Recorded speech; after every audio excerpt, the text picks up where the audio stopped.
حضرت ابو ہریرہ رضی اللہ عنہ بیان کرتے ہیں، رسول اللہ صلی اللہ علیہ وآلہ وسلم نے فرمایا،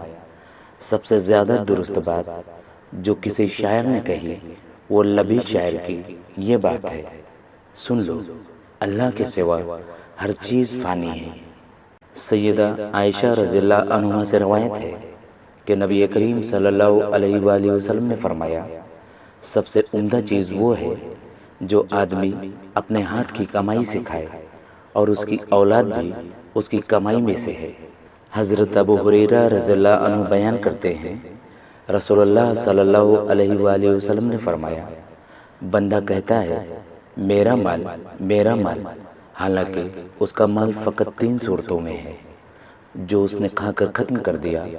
یا پہن کر بوسیدہ کر دیا، یا اللہ کی راہ میں دے کر ذخیرہ کر لیا، اور جو ان کے علاوہ ہے وہ تو اسے لوگوں کے لیے چھوڑ کر جانے والا ہے۔ حضرت عمرو بن عوف رضی اللہ عنہ بیان کرتے ہیں، رسول اللہ صلی اللہ علیہ وآلہ وسلم نے فرمایا، اللہ کی قسم میں تمہارے متعلق فقر سے نہیں ڈرتا، لیکن مجھے تمہارے متعلق اس بات کا اندیشہ ہے کہ دنیا تم پر فراخ کر دی جائے گی، جیسے تم سے پہلے لوگوں پر فراخ کی گئی تھی، پھر تم اس کے متعلق ویسے ہی رغبت رکھو گے جیسے انہوں نے اس کے متعلق رغبت رکھی،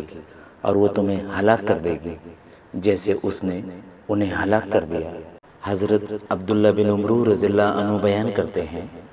رسول اللہ صلی اللہ علیہ وآلہ وسلم نے فرمایا، اس شخص نے فلاح پائی